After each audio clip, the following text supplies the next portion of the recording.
Grow Great is a city government leadership podcast with Lisa Norris and me, Randy Cantrell. Each week we share insights, experiences, and wisdom to help you and your leadership grow great. Our website is growgreat.com.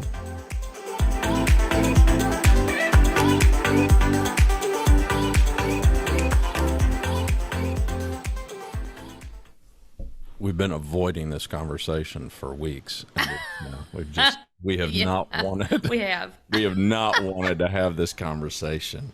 No, that is the subject today. We've hinted at this in some previous episodes about how common it is for leaders and managers to really avoid the difficult conversation. And usually these are things that in our heads, at least, we may be fearful that these will be contentious.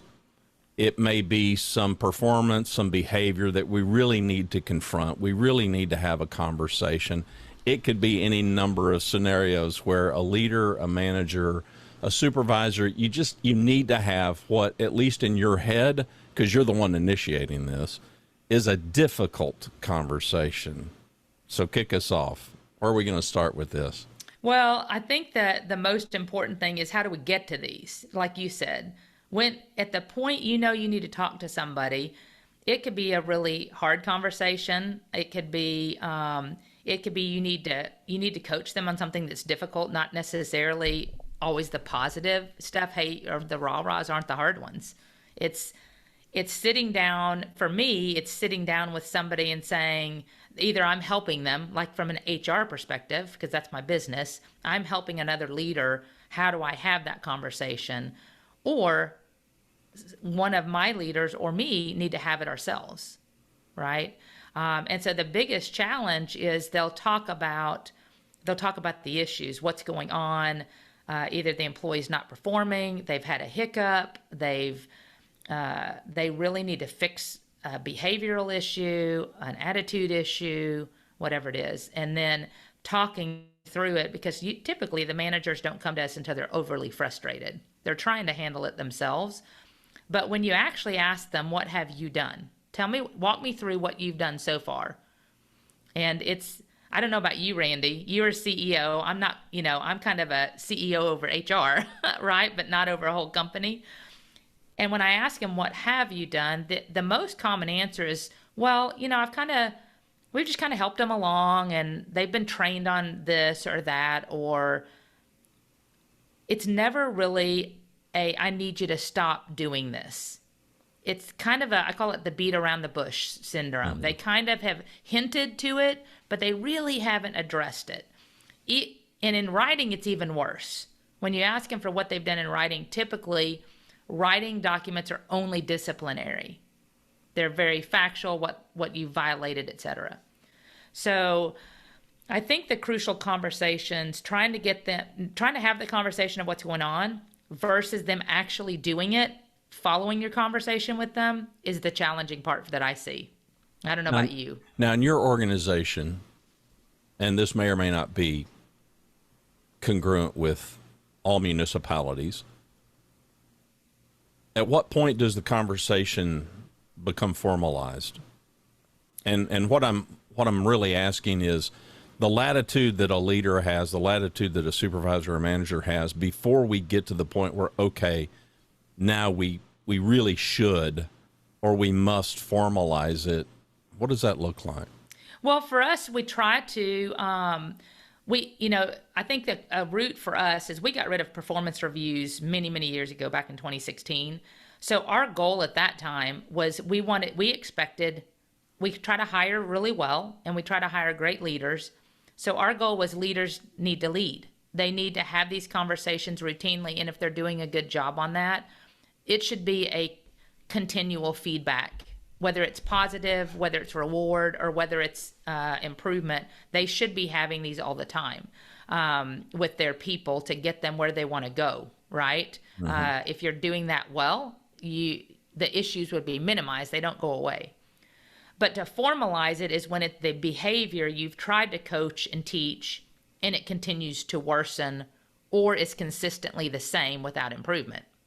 One of those two. at that point, we typically tell them if the conversations aren't working and you've tried to instruct them what you need and they're not doing it, at that point, we need to start putting it on paper through our formal process. Like most cities probably have a formal process. Right. Ours goes to an oral reminder where you just have the conversation, tell them what you need, you follow it up in writing. They sign it to say, yes, we had this conversation and I'm clear. And I would say probably 80% of the people improve from there. Once they see it in writing, that stays with the department. It doesn't come to HR. So it's kind of a safe place to correct behavior. If they continue beyond that, then we have formal levels of discipline, from written reminders is what we call them, up to performance improvement plans. We have a decision-making leave that escalate, right? But that's only if they are not, you've tried to do several informal coaching and mentoring and things like that, and they're not improving where they need to be. Now, in your experience, before we get to that point, because the topic is difficult conversations, and some people call these crucial conversations, which may be even a better moniker for it. So prior to the formalization, in your experience, the leader's capacity or incapacity to have a clear enough conversation that led up to the formalization of it all. I mean, describe that.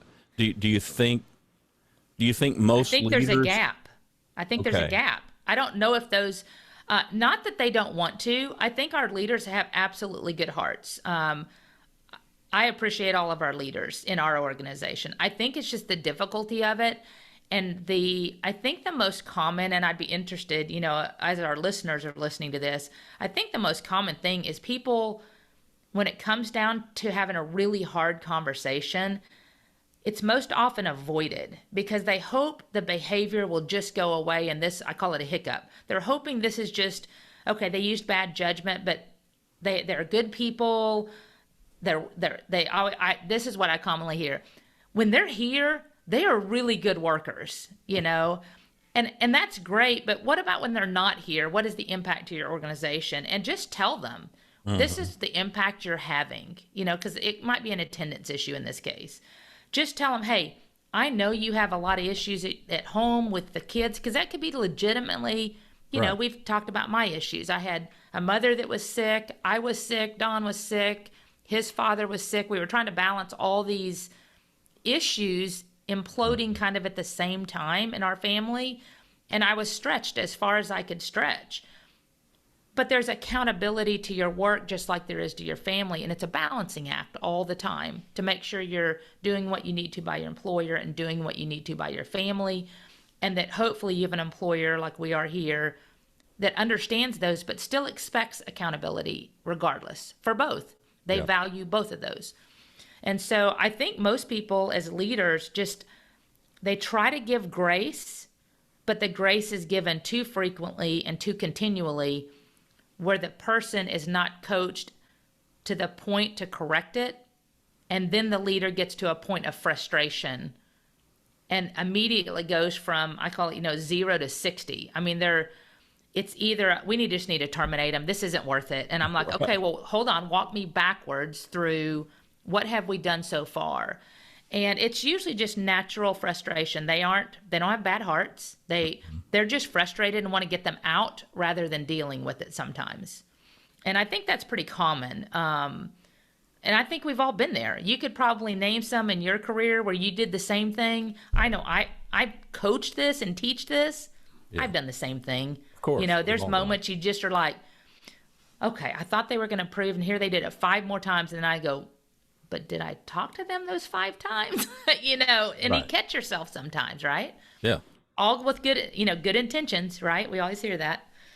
So that for me it's avoidance. It's avoidance at best. It's trying to get to that critical point. And really, can you correct the behavior? That's where it starts. Can we correct it? And when should we have corrected it? Well, and I think if we get to the avoidance part, because for me, in my experience, that's critical to the whole thing. That's right. It's the procrastination. It's the talking yourself out of it. It's looking for any glimmer, excuse. yeah, any glimmer of hope that I don't need to talk to them, that maybe I shouldn't talk to them about this. And at the root of it, and people may not agree with this, but at the root of it, it's just colossal selfishness on the part of the leader, in my opinion. Well, I equate this to, I don't know any of you out there, I equate this to cleaning the house.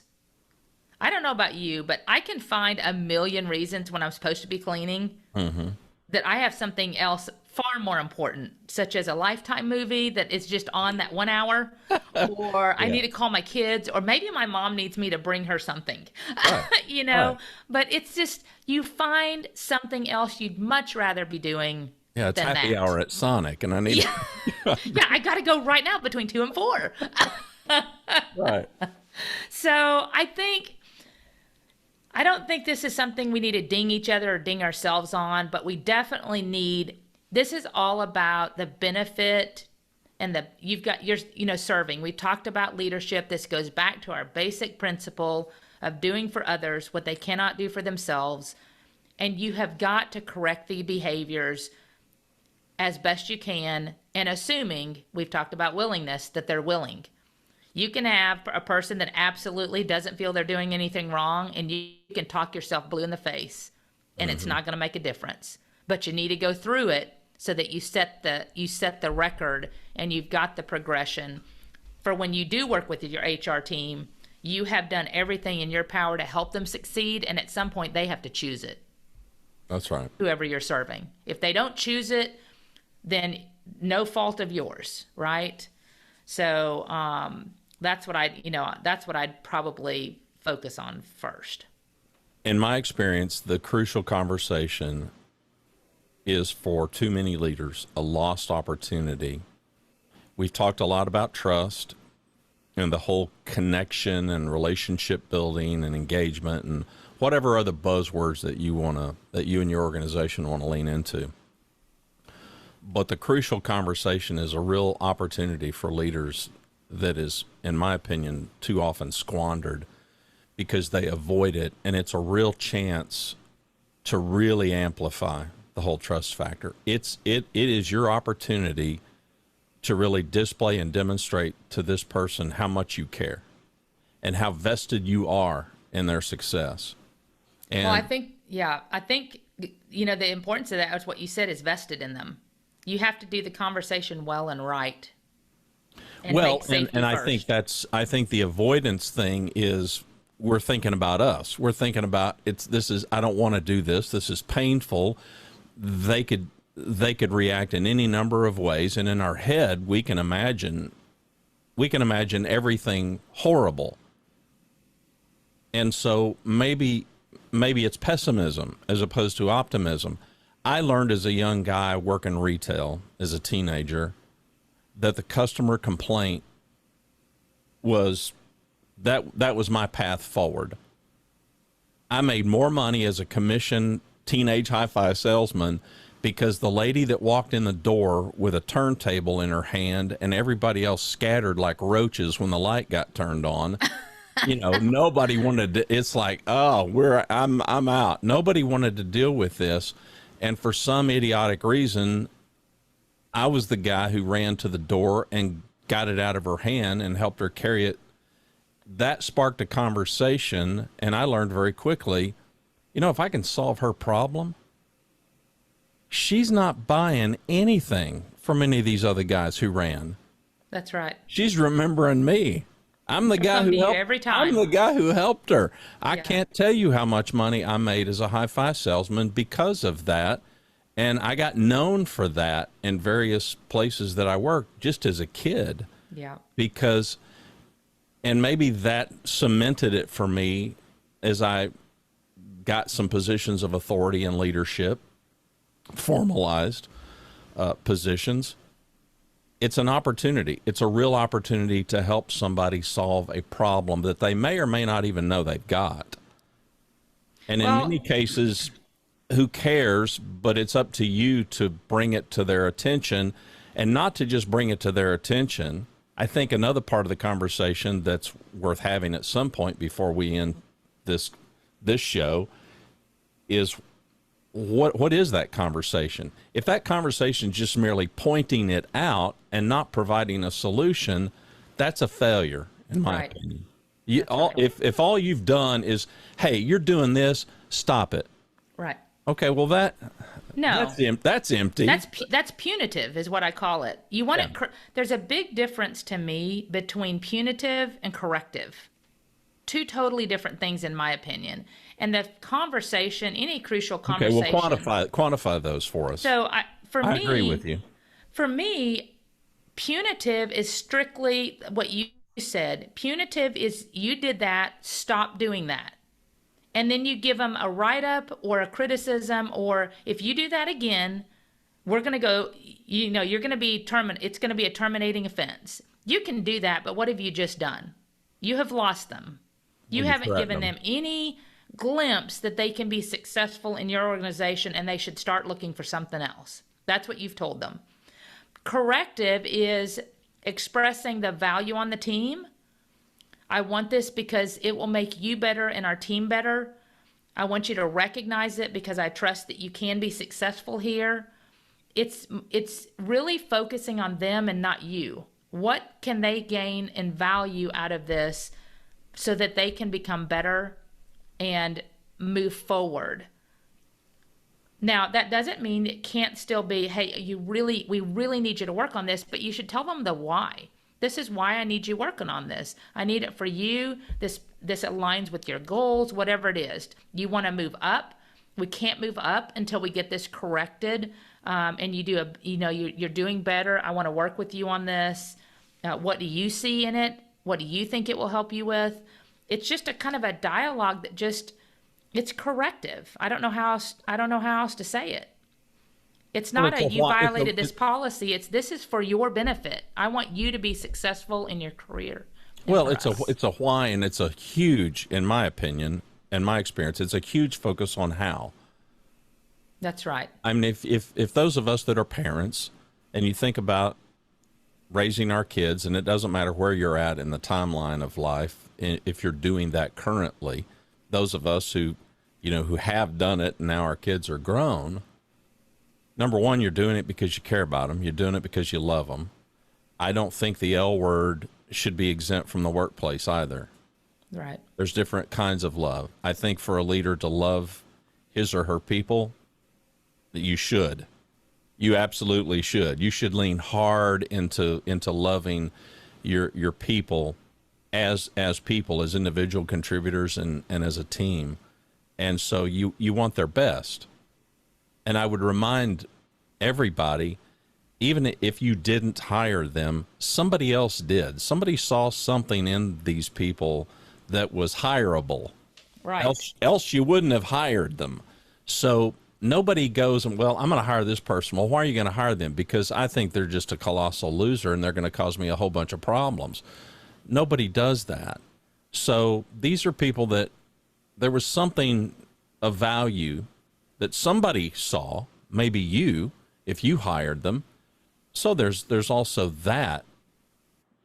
Well, and the interesting thing in a crucial conversation, you referenced it earlier. There's a couple things that the listeners, I think, need to understand. It's got to be a safe place. Obviously, it needs to be corrective, right? We need to tell them what they did, but as you know, I was kind of looking for like tips and things just to guide our thought, and I came across one that I thought was great, and it talked about leading with the facts, and there's another one that talked about observations. Lead with observations. Don't say stop doing this. Just say, hey, I've noticed you doing these things, and here's why I think let's change that. Let's change focus, and instead let's focus on or work on these things, but let me tell you why we need to work on those things and how it can help you in your career path. And this all goes back to knowing your people. We've talked about that. We've done an episode on that before. But you've got to know your people because you can tie it to what they value, and then they can usually see, well, that's right. I do want to get to the next position, and if this is something I need to work on, I want to work on it. But it's all in how it comes across. So I think when you focus on those things and you have dialogue, it's not just directed on fix this and here's what I think. get them to engage with you on what do they think. Here's where I want you to go. How do you think you could accomplish that and do better in that area? What might you work on? And often, Randy, I found the leaders have believed something to be fact. And if you talk with them, you can often find that was only your impression. In one of the episodes we did on the leadership recipe, we talked about, have you ever assumed something and got it wrong? That's why these engaging conversations are so critical, because you need to hear from them. You need to use your active listening and talk to them about it. And maybe you get a different perspective, or you were honed in on one thing and there's a reason they were doing that. Maybe they were told to by someone else that's a different leader, that said, hey, you need to go do this, and you didn't even know about it. So I think that engaging dialogue, listening, leading with the facts that you've seen, your observations, that all helps in getting them to where you want them to go.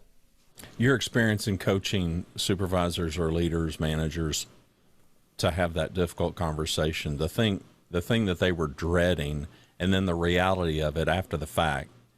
So now they have the conversation and they come back to you and they report. What kind of feedback are you given? I'm curious how many people went in thinking that it was going to go one way and it didn't go that way at all. It went vastly better, perhaps. Maybe it didn't. Yeah, I would probably say it's 50-50, but let me tell you why. Because any kind of communication, as you know, is a skill. You have to learn it, you have to practice it, and you really need feedback on how to make that better. So I think these conversations that are had, it all depends on the skill level of that person, what they've learned, coaching maybe we've given in HR to help them. I've often had them invite us and they want us to be there.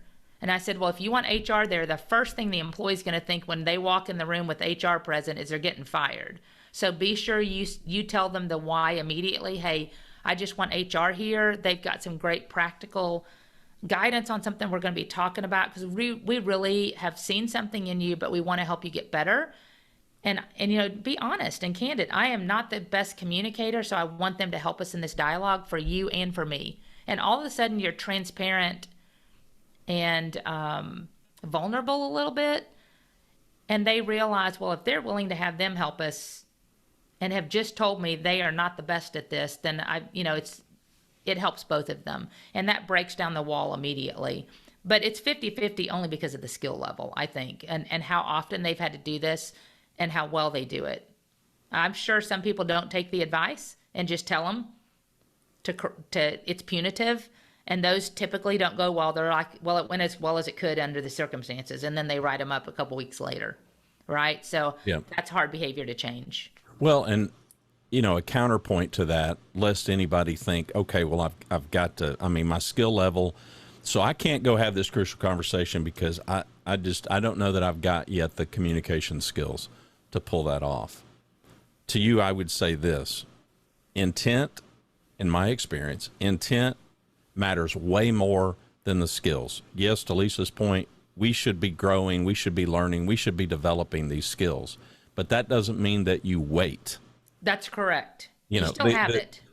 As our kids learn to talk, they're not using complete sentences, but they're still able to communicate.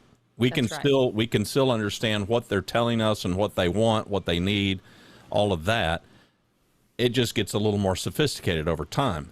The same thing is going to happen with you. And I think it's worth having a bit of a conversation about the intent.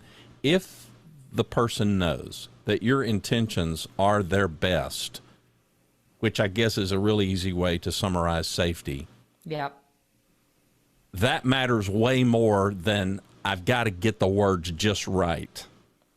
Yeah. Because we're humans and we can sense, we know when the person across from us really cares about us. We know when they don't give a you-know-what about us. That's right. And so, it's interesting because I always tell people on that note, when you're having a crucial conversation, I tell them, put a sticky in front of you. People won't know the difference. And put 3 bullets of things you want to be sure that are important to you. And it could be communicating trust, communicate, whatever it is. Put your 3 bullets of reach their goals, invest in them, whatever that is. And you can just glance at it while you're having them. They don't know the difference because people look around when you're talking all the time. Now, don't look down and read from it. Right. Right? But just have it big enough where you can reference it so you don't get off track, that you make sure these points, because sometimes people get worked up, just they're nervous. People have told me they've gotten sick to their stomach. They didn't sleep the night before. That's how much these hard conversations are genuinely hard for people. I mean, some people just don't like confrontation. You and I, we're not afraid of it. You're right. But there's many it is genuinely hard for them. They would just much rather somebody else do it or just not do it at all and hope it gets better. I grew up, and of course I was born in Oklahoma, but I for the most part, grew up in Louisiana. And Oklahoma,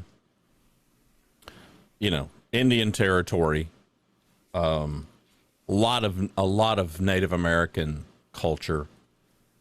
And I didn't know if the story was true, but you hear the story about buffalo and thunderstorms. And a thunderstorm comes up, and cattle, well, they run away from it. They sense the thunderstorm's coming, and they run in the opposite direction. Well, they run in the direction that the thunderstorm is moving, and buffalo don't do that. Or so I had grown up hearing, these stories. They run into the storm. So the question, okay, well, who's in the storm the longest? The animal that's running through the storm, going in the opposite direction, the animal that's running with the storm. Well, it's really, a kid can figure out, well, the buffalo's going to be in the storm much less time. But they know they're headed into a storm. Well, who does that?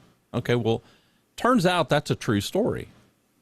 Turns out buffalo do that, and cattle do that as well. They go in the opposite direction. I don't know why, but for me, it became this metaphor of hiding, because we all are capable of it. You use the illustration of cleaning the house. We hide from the things that we really don't want to do. We all do this. That's you right. can call it procrastination. You can call it, but let's just call it what it really is. You're hiding. You're hiding from something that you need to do. This thunderstorm that's coming up, this cloud that is on your horizon, you can either be a buffalo or you can be cattle. And I'm just going to encourage everybody, be a buffalo. Be a buffalo. Face it, go into it. You don't have to go into it with a contentious spirit, because just be bold. Well, in every case that we're talking about leadership, but we're also talking about formal leadership, because these kinds of conversations are going to happen because you've got some supervisory authority over this person. That's right. Yes, there could be some one-offs that aren't that way, but I think that's contextually what's happening here. We've got an employee, they report to us. We are responsible for their performance, their conduct, their work.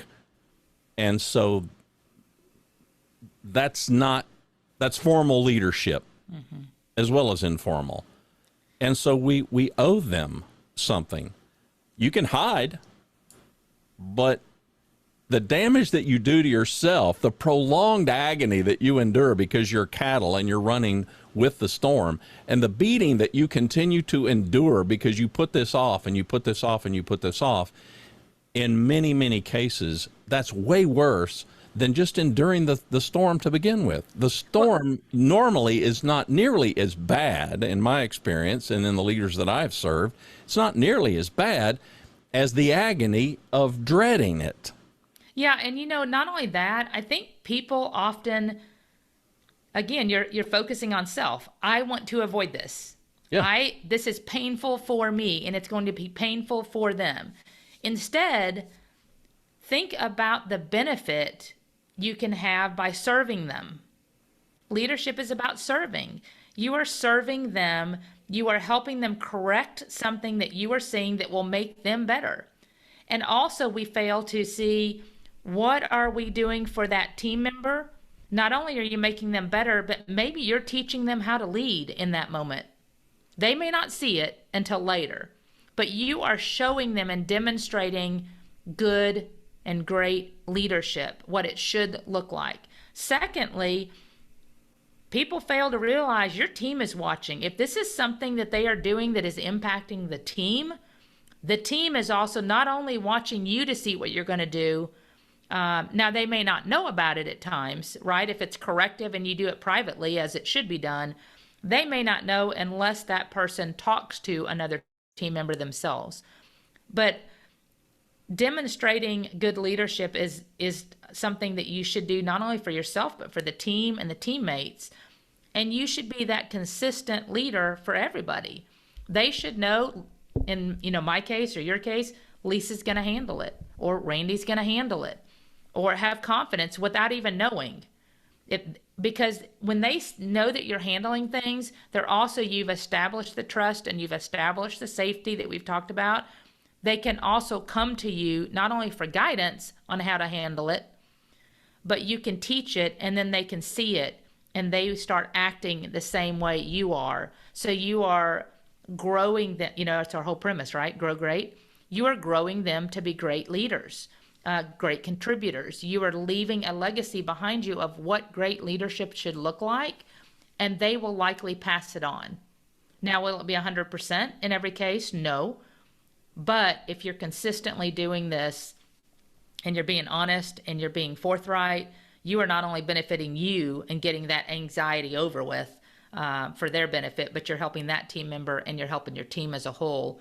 And that rolls up. Then your department's stronger, the city's stronger, the service is better. I mean, it just compounds itself in fruitful activity, right? I mean, that's just, people fail. They keep thinking it's me and you. Well, it's much bigger than me and you. Yep.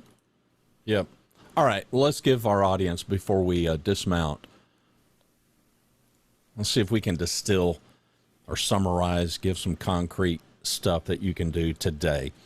Right now, you're listening to us, you're watching us, and you're thinking, man, here's a conversation I should have had with somebody a long, long time ago. I'll kick it off and say, number one, don't try to make up the fact that you've blown it up to this point. Just let that go. Just let that go. And it's like, so clean slate. What do we do now? Yeah. Now what are you going to do? Now what are you going to do?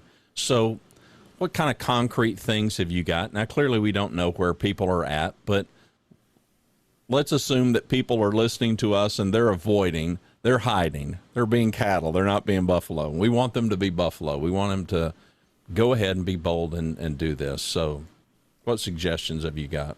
The first thing I would do is when there's anything that you need to correct, again, not punitive, correct, you just need to set time and get it done. You need to just handle it. It's always better to get it off the plate than leave it lingering, because there are much better chances if you let it linger, you're not going to do it. You're going to see they've improved. You're going to think the timing is now bad, whatever. So when you see it, correct it, have the conversation.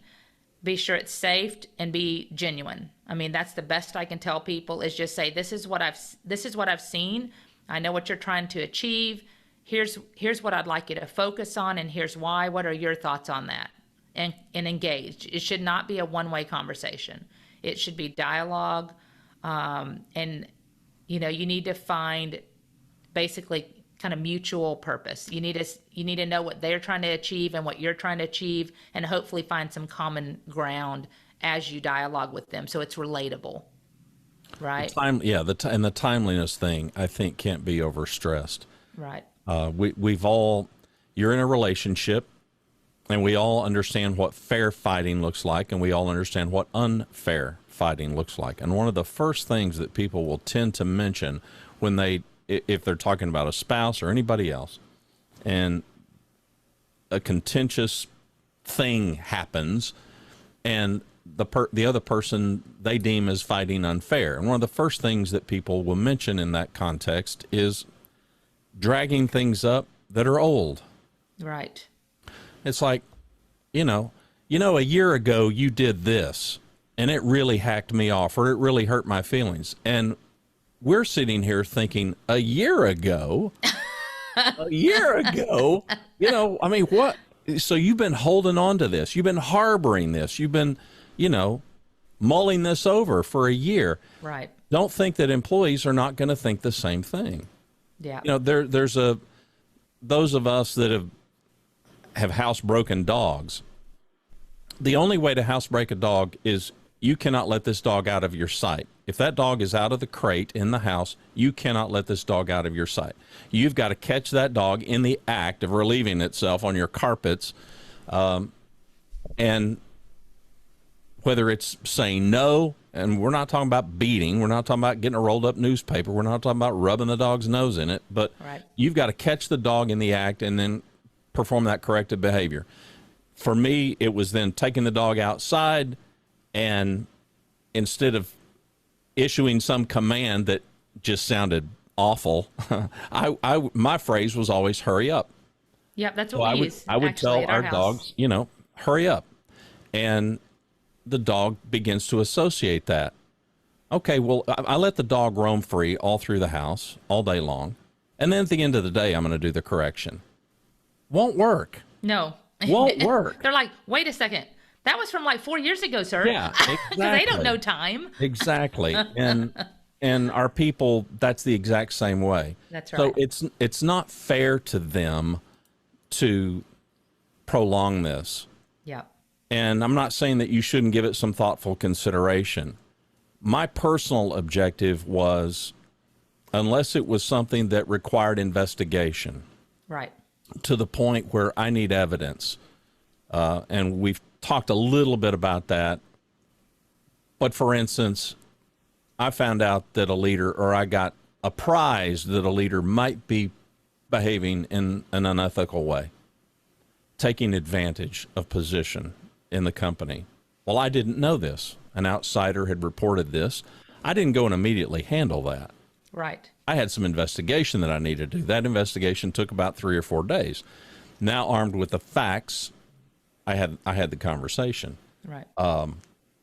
Which was clearly punitive, by the way. Right. Yeah, and I think there was nothing corrective about it. It was, here's a box, get your stuff. These people are going to escort you out of the building, right, kind of a stuff. Because now I'm armed with facts, and we've got behavior that is not only immoral but illegal. And I think that leads to a critical point is, we've talked about corrective versus punitive. There is a time for both of those. Correct. And an appropriate time. And you will know when that is. Occasionally, you will get to the punitive only. Like you said, in that case, that is severe enough that it breaches a critical company policy that is conduct, immoral, unethical. Those rise to a different level than I think what we're talking about here. Exactly. Right? You need to handle those. And I don't want our audience to believe there is not an appropriate time for punitive, because I think there is. But I would also encourage you, there are times, even during punitive conversations, that you can still instill trust, and you can say, I really believe this is unfortunate we've gotten to this point, but I really believe in you, but the ball is in your court now. This is what you must improve. I really would prefer not to have another one of these conversations again, and that this is successful for you and me, because we really want you on this team, but we cannot keep going down this path. You can still communicate the why, and it can still be a healthy conversation. There's occasion, that I know that it is confrontational, and we aren't going to be able to stop those together. No matter how respectful we are as leaders, there are times when the other person is not at all, and they're not accepting. But that is on them. Don't feed into that. There's times when you need to end the conversation and say, you know what? I think it's best that you go home for the rest of the day and come back and we'll finish this in the morning. In your experience, are those exceptional? Because in my experience, those are extremely rare. Exceptional. Very rare. This is the only time I've used that, when it's a really good person that is hot about something and they cannot come off the ledge right then. Yeah, right. And I just end the conversation. You need to know when to do that. But I end the conversation, send them home, tell them to cool down, and you are not to report back to work. You are to report to my office in the morning, and we'll Right. either continue the conversation. And there's times I've had a hard conversation, and I've said, tomorrow, you're going to have one of two letters. You're going to have one that's exiting the building or one that's committing to change. Those are the only two options you have at this point. And I've told them that. Right. And they know the seriousness. And then I kind of say, this is what that looks like, but this is not going to continue any other way. So don't come in with a different argument. Right. But that's so rare in my 26 years, probably 3 times. Yeah, mine too. But there are moments you have to do that, and you probably want guidance from HR. If you're just, sometimes you're going to have to take a leap of faith and do what you think is best, and then call your HR team and say, hey, this is what I've done, and they can help you shift, to figure out how to handle that in your organization or what that looks like. But those are kind of the main things as we're talking about this for the audience to end it, make sure it's safe. Like I said, we always talk about curiosity. Be sure you're asking questions to make sure you understand the situation as you believe you do, to make sure you're heading down the right path. And then always, if you can, tell them the why and then give them steps and ask them, what do they see they can do to help improve this for themselves? So it focuses back on them, not you directing them on what to do. Because then telling them, you can tell them what you need, but how are they going to do it is what's really critical. Yep. So my parting shot would be to act and don't hide, be a buffalo, don't run from it, because you want your team to be a no excuse team.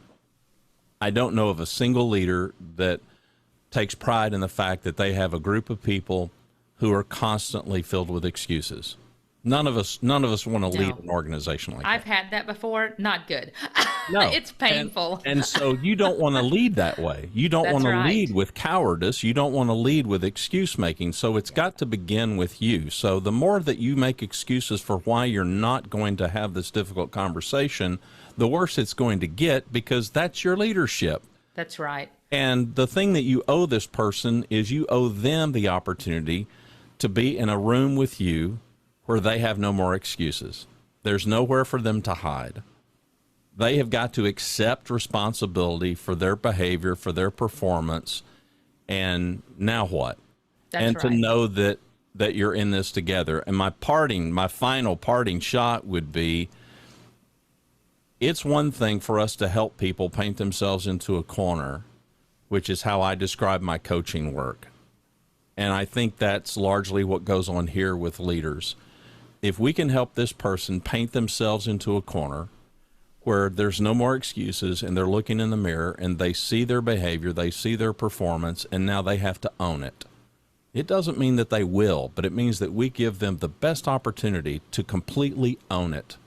Take responsibility for your life. This is your life. This is nobody else's life. And you can do what you want. And I'm telling you, here's what you need to do. Here's how you need to go about doing it so that you can succeed here. Because my commitment to you as a leader is to help you succeed here. Yep. And you may not want to do that. And that's fine. That's your choice. You can opt in, you can opt out. You can do anything you want. But now they're in the corner. I have learned through experience, we got to let them out.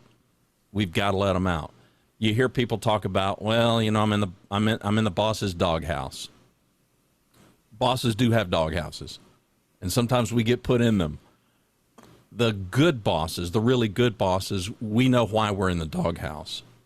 They've put us there because we deserve to be there.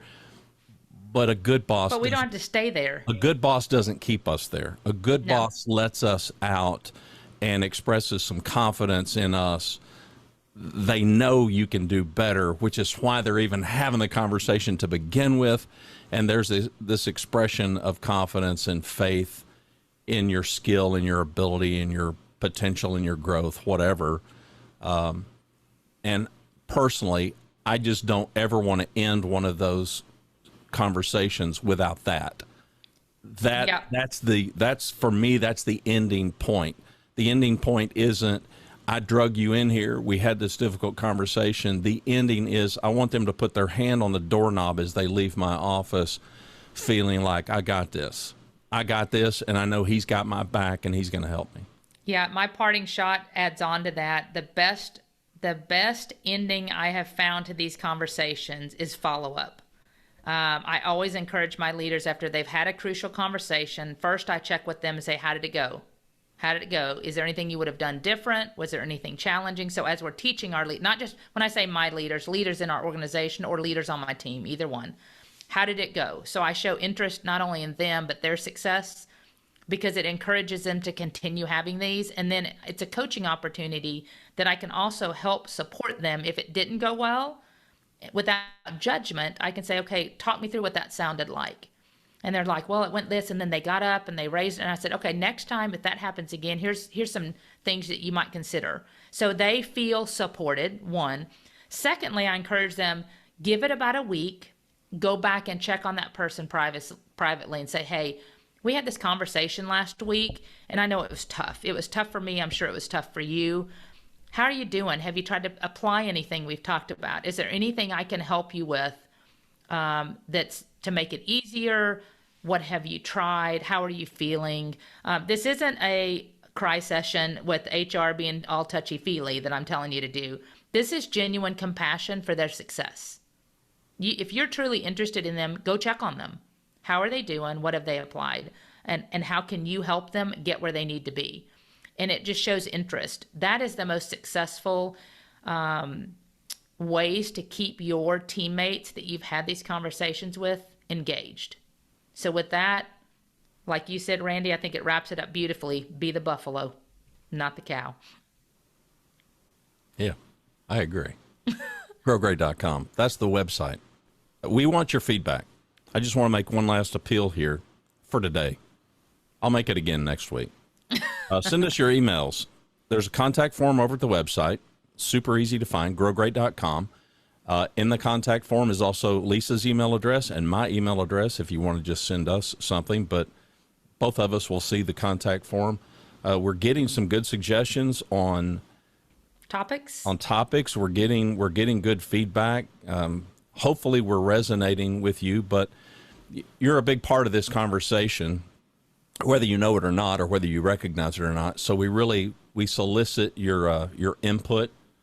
And share it. Yeah. Share it with other leaders, not just HR, not just, we're getting city managers adding on. We're getting attorneys starting to listen in. We're getting police and fire personnel starting to listen. So please share it with your leadership team in city government, and hopefully we can reach their organizations. So we're just trying to help, not to self-promote us, but to truly help city government leadership, which is what this is all about. Thanks for watching and listening to Grow Great, a city government leadership podcast. For Lisa Norris, I'm Randy Cantrell. Be well, do good, grow great. The website is growgreat.com.